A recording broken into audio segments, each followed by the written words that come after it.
Did you ever wonder? I do. Did you ever wonder why the sun always rises, but the stars never fall? Why dry land is never satisfied by water? And why fire never says enough? Today on Bible Wonders, I want to wonder with you a minute about the word teach. So if you listen to my show Saturday, which there's a podcast there about the Great Commission, you may remember that passage in Matthew 28 where Jesus talks about go and teach the nations, teaching them. And so that word's mentioned a couple different times.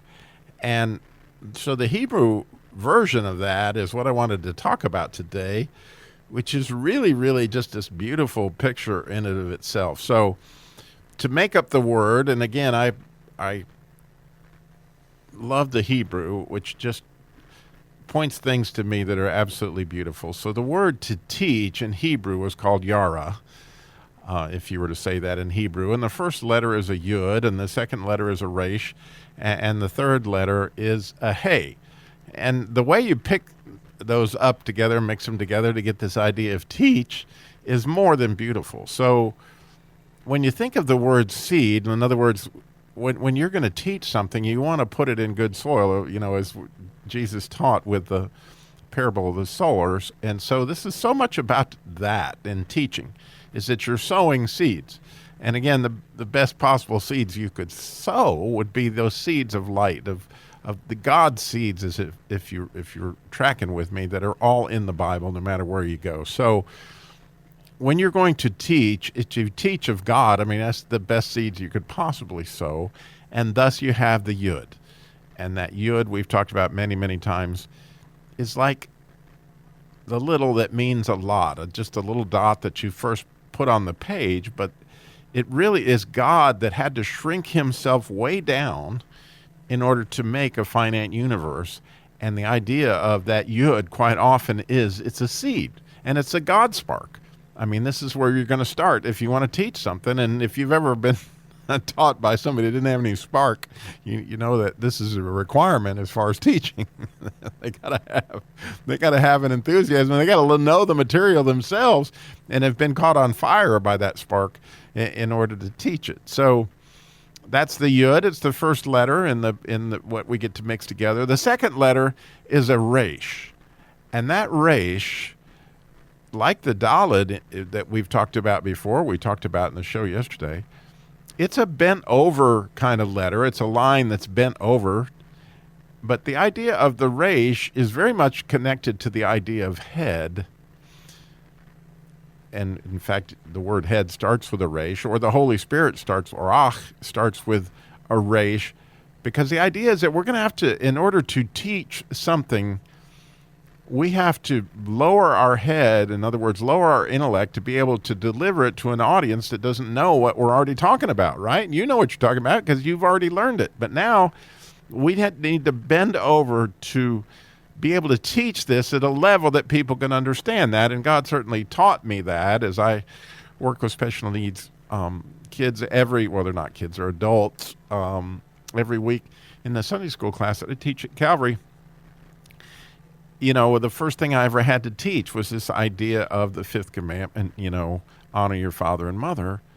And so when you think, well, how am I going to teach this to people who can't speak? How am I going to teach it to people that don't reason the same way that I reason? And so I prayed and prayed about that, and God showed me how to bend my head down and go, okay, if you want to teach honor, get down on your knee. And so I spent a lot of time that very first class teaching the idea of what the parents were. And then I said, we need to honor them. And the way that we do that is we get down on one knee. And honestly, when people were, you know, punching the air and looking out the window, I didn't think I taught anything. But at the end of the class, when the parents started to show up and the students began to kneel, and the parents asked what was going on, and the other teacher said, well, Robbie taught about honor your father and mother today, and they're honoring you. Then the tears started, and I could see that, oh, my goodness, that the spark had gotten transferred because I'd lowered my intellect in order to be able to show something that people didn't know what I was talking about would know about. So The third letter after the resh, that we're going to lower our intellect to deliver this spirit, so to speak, because we know it's rock, is the letter He. And the letter He is made up, interestingly, of a dalet, which is that poor person, and then another yud. And the idea behind the He, it means to express. It means to say, hey. That's what it means. But when you see it in this context, it's very, very neat, because we talked about in the Christian Car Guy show how the dalet is actually the poor person, the one that's poor in spirit, and the gimel is running to deliver them this God spark. Well, when you put the God spark in the dalet, it looks like a He. So once you've ingested that God spark, you as a poor person have now become a He, and so you want to express what it is that you have been taught. And that comes to you in letter form, in the letter form of a He, because it's a dalet with a yud down there in the left-hand column that has been ingested by the student.